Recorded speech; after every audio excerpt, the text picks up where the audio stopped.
Hello students, कैसे हैं आप लोग। उम्मीद करता हूँ आप लोग अच्छे होंगे। इस वीडियो में हम लोग फीमेल रिप्रोडक्टिव सिस्टम यानी मादा जनन अंग के विषय में चर्चा करेंगे।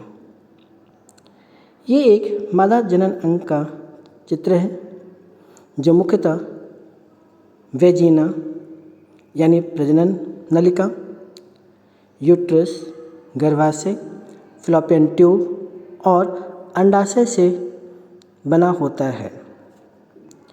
इसमें सबसे पहले हम अंडाशय के बारे में बात करेंगे, जिसे ओवरी कहते हैं। ओवरी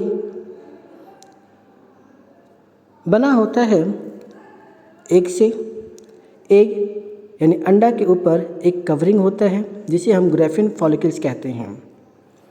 यह ग्रैफिन फॉलिकल से अंडा निकलने के बाद जो शेष बचता है उसे हम कॉर्पस ल्यूटियम कहते हैं।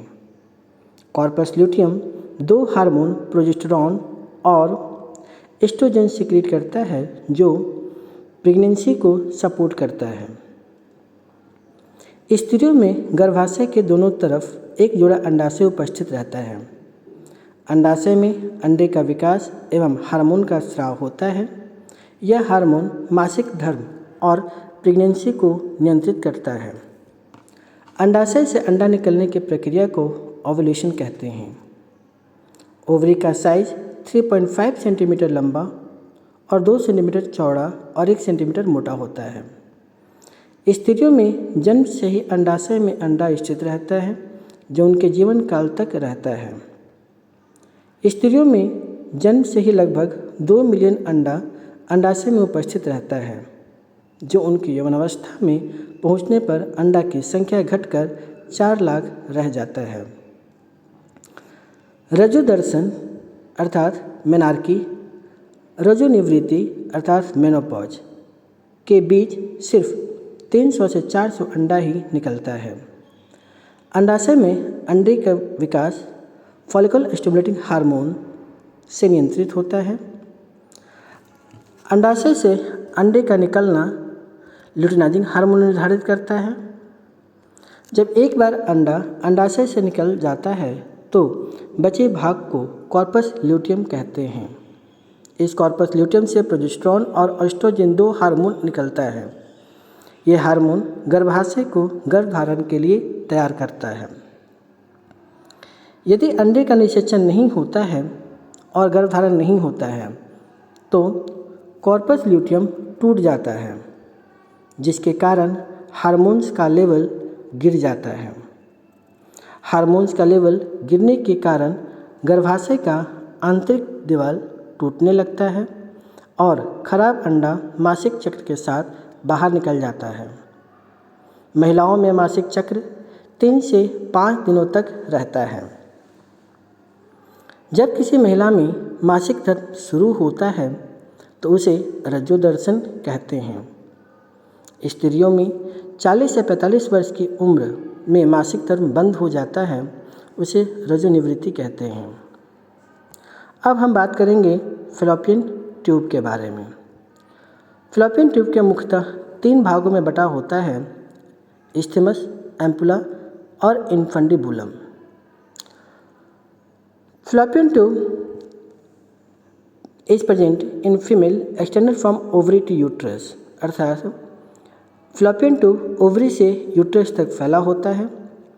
प्रत्येक फ़ैलोपियन ट्यूब एक खोखला मस्कुलर ऑर्गन है जो लगभग 10 से 14 सेंटीमीटर लंबा होता है और 1 सेंटीमीटर जिसकी चौड़ाई होती है। यह 4 भागों में बटा होता है। पहला है इंट्राम्यूरल पार्ट, जिसे हम अंतःविषय भाग कहते हैं। यह गर्भाशय के मायोमेट्रियम में स्थित होता है। यह ट्यूब का सबसे संकरा हिस्सा होता है। यह 0.7 मिलीमीटर चौड़ा और 1 सेंटीमीटर लंबा होता है। दूसरा भाग है इस्थमस, जिसको हम संयुक्त भूमि कहते हैं। यह ट्यूब को गर्भाशय से जोड़ता है। इसकी लंबाई 1 से 5 मिलीमीटर होता है, चौड़ाई होता है एवं 3 सेंटीमीटर लंबा होता है। इसमें बड़ी संख्या में स्रावी कोशिकाएं पाई जाती हैं। तीसरे भाग को हम तुम्बिका अर्थात एम्पुला कहते हैं। Ampulla is the primary site of fertilization, अर्थात तुम्बिका निषेचन का प्राथमिक स्थल है। यह फैलोपियन ट्यूब का सबसे चौड़ा हिस्सा है जिसका बाहरी व्यास 1 सेंटीमीटर और लंबाई 5 सेंटीमीटर होता है। इसमें बड़ी संख्या में सिलेटेड उपकला कोशिकाएं होती हैं। एपिथेलियल सेल्स होता है जो अंडाशय को कैरी करने में मदद करता है। अंतिम है इनफंडिबुलम। यह डिस्टल ट्यूब में खुलता है और अंडाशय के ऊपर रहता है। इसमें सिलेटेड उपकलाएं होती हैं। इसका मुख फिम्ब्रिया से घिरा होता है जो ओव्यूलेशन के बाद डिम्ब को इकट्ठा करता है। इसके बाद हम बात करेंगे यूट्रस के बारे में। गर्भाशय एक मादा जनन तंत्र का अंग है जिसमें एक या एक से अधिक गर्भ जन्म तक फलता है। गर्भाशय गर्भ का पोषण करता है और इसके विकास में मदद करता है। गर्भाशय का निचला हिस्सा गर्भाशय ग्रीवा अर्थात सर्विक्स से जुड़ा होता है जो योनि में खुलता है। गर्भाशय का ऊपरी भाग फैलोपियन ट्यूब से जुड़ा होता है। निषेचन और अनिषेचित अंडा गर्भाशय में फैलोपियन ट्यूब द्वारा लाया जाता है। मानव का गर्भाशय नाशपाती के आकार का होता है और लगभग 7.6 सेंटीमीटर लंबा, 4.5 सेंटीमीटर चौड़ा और 3 सेंटीमीटर मोटा होता है। एक वयस्क महिला का गर्भाशय लगभग 60 ग्राम का होता है। गर्भाशय का वाल 3 परत में बटा होता है, एंडोमेट्रियम, मायोमेट्रियम और पेरीमेट्रियम। एंडोमेट्रियम गर्भाशय का सबसे आंतरिक परत है जो उपकला कोशिकाओं का बना होता है। मासिक चक्र के समय यह मोटा हो जाता है ताकि गर्भ को पोषण मिल सके तथा यदि अंडे का निषेचन नहीं होता है तो टूटना शुरू हो जाता है जिसके फलस्वरूप रक्तस्राव शुरू होता है। इस परत में सबसे अधिक रक्त धमनियाँ होती हैं, ब्लड वेसल्स होते हैं। इसी लेयर से गर्भ का नाड़ी जुड़ता है जो गर्भ को ऑक्सीजन और पोषण पहुंचाता है।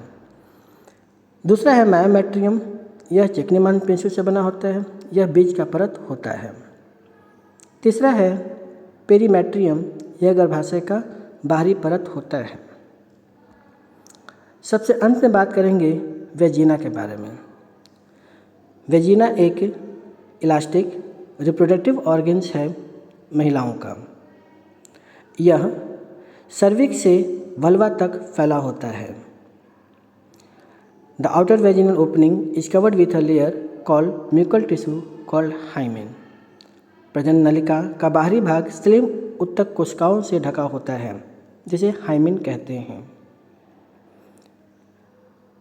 महिला की योनि में 2 छिद्र होता है, एक मूत्रमार्ग और दूसरा प्रजनन नलिका। योनि 2 लेबिया मेजोरा और लेबिया माइनोरा से ढका होता है।